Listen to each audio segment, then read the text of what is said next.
చేస్తూ ఉంటాం. కోపం లేకపోతే ఏమంటారు బద్ధకం, లేకపోతే అప్పుడప్పుడు శాంతంగా ఉంటూ ఉంటాం. ఎందుకంటే మనం ఉన్నటువంటి లోకం అలాంటిది. ఏసీ హాల్లోకి వచ్చామనుకోండి చల్లగా అయిపోతాం, హీటర్ రూమ్లోకి వెళ్ళామనుకోండి వేడిగా అయిపోతాం. మరి మనం ఉన్నాం ఇక్కడ భౌతిక ప్రపంచంలో. అందుకే ఈ త్రిగుణాలు మన మీద పనిచేస్తూ ఉంటాయి. ఆ త్రిగుణాలు ఉన్నటువంటి లోకంలోనే మనం ఉన్నాం. అందుకే ఇక్కడ ఉన్నటువంటి పరిస్థితులకు తగ్గట్టుగా మనము యాక్ట్ చేస్తూ ఉంటాం. మరి ఎప్పుడు దీనివల్ల ఏం పొందుతూ ఉన్నాము? అశాంతి. శాంతంగా ఎవరైనా ఉన్నారా? తర్వాత దుఃఖం, ఎప్పుడు భయం, తర్వాత మోహం. ఎందుకు ఇలా ఉన్నాము అంటే మన దగ్గర ఉన్నవి పోతాయేమో అని భయము, మన దగ్గర లేనివి కావాలనే మోహము, ఆశ, తర్వాత మన దగ్గర ఉన్నవి రక్షించుకోవాలనే తాపత్రయం. ఎప్పుడు ఈ విధంగా దుఃఖంలో ఉంటాం, మోహంలో ఉంటాం, భయంలో ఉంటాం. మరి దుఃఖాన్ని, మోహాన్ని, భయాన్ని తొలగించేది ఏంటి అంటే భగవద్గీత. భగవంతుడు మనకి భగవద్గీతని చెప్పి మన యొక్క జీవిత లక్ష్యాన్ని పొందే విధంగా తను చెప్పారు. అవును, భగవద్గీత ఎక్కడ చెప్పారండి కృష్ణుడు? యుద్ధ భూమిలో చెప్పారు. అవసరమా అండి? యుద్ధంలో ఏం వినిపిస్తుంది? అవునా కదా? ఆయన తీరా యుద్ధం చేయడానికి వెళ్తే అక్కడి నుంచోని భగవంతుడు 700 శ్లోకాలు చెప్తున్నాడు. అవసరం ఏముంది? ఎమర్జెన్సీ ఏముంది? దేనికి చెప్పారు? నిజంగానే ఎమర్జెన్సీ వచ్చింది. అసలు భగవంతుడు ఎప్పుడెప్పుడు తను అవతరిస్తాడు? ధర్మాన్ని రక్షించడం కోసం, సాధువులని రక్షించడం కోసం, తర్వాత దుష్ట శిక్షణ చేయడం కోసం స్వామి వస్తూ ఉంటారు. మరి దుష్ట శిక్షణ చేయాలి అంటే తను వైకుంఠాన్ని వదిలిపెట్టి ఇక్కడికి రావాలంటారా? అవసరం లేదు కదా. ఒక చిన్న చూపు చాలే, చిన్న చిటిక చాలే, ఏదైనా అయిపోతుంది. అవునా? సో మనం ఇక్కడ కూర్చొని ఏసీ స్విచ్ చేస్తే ఏసీ ఆన్ అవుతుంది. మనం తుచ్చ జీవులము. భగవంతుడు అక్కడ ఉండి ఒక రిమోట్ కంట్రోల్ ఎత్తితే ఎవరైతే అసురులు ఉన్నారో వాళ్ళ హార్ట్లో ఉన్నటువంటి పరమాత్మ వెళ్ళిపోతే ఏంటి? గోవిందు. అవునా కదా? మరి అంత దానికి ఎందుకు వచ్చాడు? సరే, బాగుంది. మరి భగవద్గీత ఎందుకు చెప్పాడు అంటే మన యొక్క ధర్మాన్ని మనము పాటించాలి. ఏంటా ధర్మం? అది భగవద్గీతలో భగవంతుడు చెప్తున్నాడు. ఏంటంట? సర్వధర్మాన్ పరిత్యజ్య మామేకం శరణం వ్రజ. మీరు అన్ని ధర్మాలని వదిలేసేయండి, మీ యొక్క అన్నిటిని వదిలేసి కేవలం నన్ను శరణు పొందండి అనేసి అంటున్నారు. ఎందుకు అంటే నాకే శరణు పొందు అంటున్నాడు. ఎందుకు శరణు పొందాలి? అదేంటి? అయ్యో, కొంచెం పుణ్యం ఎక్కువ చేసుకుంటే స్వర్గానికి వెళ్తామే, అక్కడ సుఖాన్ని అనుభవించొచ్చే. అవునా కదా? ఎక్కువ ధనాన్ని సంపాదిస్తే సుఖం ఎక్కువ వస్తుంది కదా. మరి భగవంతుడు ఎందుకు ఎప్పుడు అన్ని ధర్మాలు వదిలేసి నన్నే శరణు పొందు అనేసి అంటున్నారు? ఎందుకంటే ఎక్కడికి వెళ్ళినా కూడా ఆ నిజమైన సుఖం లేదు, ఆ నిజమైన ఆనందం లేదు. అందుకే భగవంతుడు మొత్తం భగవద్గీతలో ఎన్ని శ్లోకాలు చెప్పాడు? ఆల్మోస్ట్ 500 పైగా తను చెప్పారు.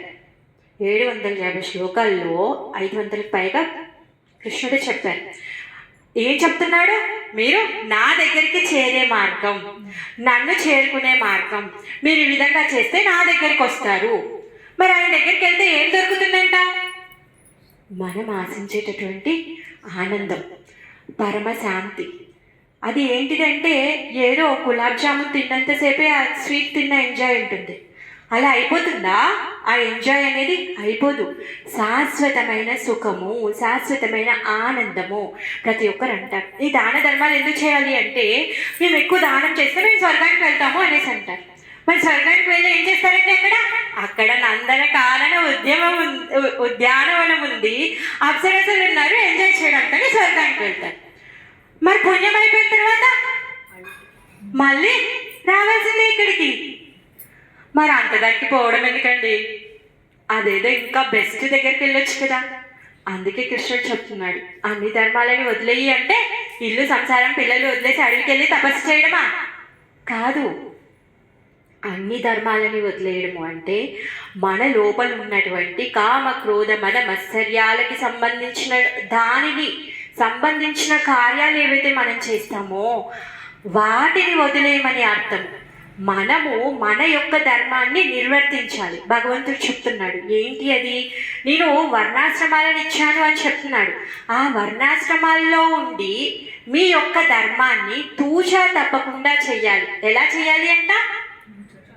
తూచా తప్పకుండా చేయాలి. ఇంకా దాని ద్వారా వచ్చేటటువంటి ఫలితాన్ని ఆశించకుండా, మీరు ఆ ఫలితాన్ని ఆశించకుండా. అందుకే అర్జునుడికి ఏం చెప్పాడు? నేనెందుకు చేస్తాను యుద్ధము? చూస్తే తండ్రులు, తాతలు, గురువులు, స్నేహితులు, బంధువులు వీళ్ళందరినీ చంపి రక్తం కూడా నాకు వద్దు అంటాడు. అంటే ఆయన ఏమనుకుంటున్నాడు? ఇప్పుడు ఆ రాజ్యాన్ని గెలిస్తే తనను తాను సుఖపడతాను, లేకపోతే ఈ విశ్వానికి రాజు అవుతాను అనే ఉద్దేశంలో తను ఆలోచిస్తున్నాడు. కాబట్టి నేను యుద్ధం చెయ్యను అనేసి అన్నాడు. అప్పుడు కృష్ణుడు ఏమన్నాడు? అయ్యో, నువ్వు చేసేది ఏముంది, అంతా చేయించేవాడిని నేను అని చెప్పాడు. అలా అందుకే ప్రతి ఒక్కటి కూడా తను ఏమన్నాడు? నువ్వు చేసేటటువంటి యుద్ధము ఈ కర్మని నాకు అర్పణంగా చెయ్యి, మదర్పణ నాకు అర్పించి నీ యుద్ధ కర్మని చెయ్యి అనేసి చెప్పాడు. అంటే మనము కూడా మనం చేసే ప్రతి కార్యాన్ని భగవంతుడికి అర్పణంగా చెయ్యాలి. అది మనం చేయాల్సింది. భగవద్గీత మనకి ఏం నేర్పిస్తుంది అంటే మనం చేసేటటువంటి కర్మని భగవంతుడు అర్పణంగా చెయ్యాలి. అదేంటండి, పొద్దున్న లేస్తాను, జాబ్కి వెళ్ళాలి, సంపాదించాలి, ఇవన్నీ పనులు వదిలిపెట్టేసి మేము భగవంతుడు అర్పణంగా ఏ విధంగా కార్యాలు చేస్తాము అంటే చేయొచ్చు. భగవంతుడు మనం చెయ్యలేనివి ఏం చెప్పరు. అర్జునుడు యుద్ధం చేయగలిగేటటువంటి స్తోమత ఉంది కాబట్టే అర్జునుడికి యుద్ధం చెయ్యి అని చెప్పాడు. అంతేకాని యుద్ధం చేతకాని వాడి దగ్గరికి వెళ్ళి యుద్ధం చేయమని చెప్పలేదే. మనకి కూడా మన యొక్క కార్యాలను మనము భగవంతుడికి అర్పించగలిగే శక్తి మన దగ్గర ఉంది కాబట్టి భగవంతుడు మనకు అది చెప్తున్నాడు అనమాట. ఏం చెప్పాడు? ఎత్కరోషి యదశ్నాసి యజ్యోసి, మీరు ఏది చేసినా కూడా మద్భక్త, ఏమన్నాడు? నా భక్తులు కండి, మీరు ఏది చేసినా కూడా మదర్పణ నాకు అర్పించండి. ఏది చేసినా, ఏ తపస్సు చేసినా, ఏమి తిన్నా, ఏ కార్యం చేసినా, ఏది కూడా నాకు అర్పించినప్పుడు అప్పుడు మీరు దాంట్లో పొందేటటువంటి కర్మని పొందరు. మరి ఇదంతా చేసిన తర్వాత ఏం చేస్తారు? మీరు నా దగ్గరికి వస్తారు అని చెప్తున్నారు. మరి ఆయన దగ్గరికి ఎందుకు వెళ్ళాలి అంటే నిజమైన ఇల్లు అది. మనం ఇప్పుడు ఇక్కడ ఉన్నటువంటి ఈ లోకము, మన ఇల్లు, ఇదంతా కూడా టెంపరీ, వెళ్ళిపోతాం. మనం అనుకుంటున్నాము, లేదండి మేము చాలా కష్టపడి ఇంత స్టేటస్ తెచ్చుకున్నాము, ఇంత ఉన్నాము, మేము ఎందుకు వదిలేసి వెళ్ళిపోతాము అంటే కుదరదండి. కాలం వచ్చి మనం తీసుకొని వెళ్తుంది. అందుకే భగవంతుడు చెప్తున్నాడు, ఇక్కడ ఉన్నదంతా ఏమీ పర్మనెంట్ కాదు, మీ పర్మనెంట్ అడ్రస్ వచ్చేసి నా ఇల్లే అని చెప్తున్నాడు. అందుకే ఆయన నా దగ్గరికి రండి అని చెప్తున్నాడు. మరి ఆయన దగ్గరికి ఇప్పుడే వెళ్ళాల్సిన అవసరం ఏముంది? బతికినన్ని రోజులు బాగా ఎంజాయ్ చేస్తామండి, పోండి. ఏం చెప్తున్నారు మీరు? మేము బతికిన రోజులు ఎంజాయ్ చేస్తాము, ఉన్నాం ఎందుకు? తిని బ్రతకడానికి కదా. ఇప్పుడు మీరు ఇవన్నీ చెప్తే ఎలా? తిని బ్రతకొచ్చు, ప్రతి ఒక్కటి కూడా తినచ్చు. కుక్క తింటుంది, సింహం తింటుంది, మనం తింటున్నాం, పిల్లి కూడా తింటుంది. మరి భేదం ఏంటి? కుక్క, పిల్లి, నక్క, పంది వీటికి విచక్షణ ఉందా? లేదు. 84 లక్షల జీవరాశులు ఉన్నాయి భూమి మీద. మరి 84 లక్షల జీవరాశుల్లో అందరికీ కూడా వివేకం అనేది లేదు. 80 లక్షల జీవరాశులు మిగిలిన అన్య ప్రాణులు, చెట్టు చేమ, పక్షులు, నీటిలో ఉండేటటువంటి జలచరాలు, ఆకాశంలో ఎగిరేటువంటివి, పురుగులు, కీటకాలు, ఇవన్నీ. మరి 4 లక్షల రకాల మానవులు ఉన్నారు. మరి 4 లక్షల రకాల మానవుల యొక్క వాళ్ళ జీవిత ఉద్దేశం ఏంటి అంటే మళ్ళీ మనం చనిపోయాక ఈ 84 లక్షల యోనుల్లోకి వెళ్ళకుండా ఉండడం. పుట్టుకేమైనా ఈజీయా? డెలివరీ ఎంత కష్టం అందరికీ తెలుసు. చావడం ఈజీయా? చావడం చాలా సులభం కాదండి. ప్రాణం వెళ్ళిపోవడం అంటే అది సులభమైంది కాదు. ఒక తేలు కుడితే ఎంత నొప్పి ఉంటుంది, మంట ఉంటుంది. 40,000 తేళ్లు కుడితే ఎంతైతే మంట ఉంటుందో అంత మంట మనం చనిపోయినప్పుడు మనం పొందుతామంట. మరి ఇంత కష్టం. సరే పోనీ, బ్రతికిన తర్వాత వ్యాధి ఏమన్నా సుఖమా? రోగాలు వస్తే హాయిగా ఉంటుందా? రోగాలు వస్తే అసలు ఇప్పుడు తగ్గని కూడా తగ్గట్లేదు, అవునా కదా? ఎవరైనా హాయిగా ఉంటుందా రోగం వస్తే? ఎంత కష్టం. పోనీ వృద్ధాప్యం సుఖమా? ప్రభుజీ వృద్ధాప్యం సుఖమా? కాదు కదా, చాలా దుర్భరమైంది కదా. మరి మనం ఇంకెక్కడ సంతోషంగా ఉన్నా? ఎక్కడుంది సంతోషం? అందుకే భగవంతుడు చెప్తున్నాడు, మీరు చేసేటటువంటి కార్యాలని నాకు అర్పించి చేయండి, అప్పుడు మీరు నిజమైన ఆనందాన్ని పొందుతారు, మీరు ఈ శరీరం తర్వాత నా దగ్గరికి వస్తారు అని చెప్తున్నారు. లేకపోతే మళ్ళీ మనము మనకున్నటువంటి కోరిక ప్రకారంగా పిల్లిగానో లేకపోతే కుక్కగానో, మనకి ఈ ఇంటి పట్ల ఆసక్తి ఉందనుకోండి, ఇంట్లో బల్లిలానో నల్లిలానో పుట్టాల్సి వస్తుంది. బాగా మాంసం తినాలనే కోరిక ఉందనుకోండి, నక్కలాగానో సింహంలాగానో కుక్కలాగానో పుట్టాల్సి వస్తుంది. రక్తం తాగాలనే కోరిక ఉందనుకోండి, దోమలాగా పుట్టాల్సి వస్తుంది. సో మన లోపల ఏ కోరిక ఉంటే ఆ శరీరాన్ని మనం తయారు చేసుకుంటున్నాం.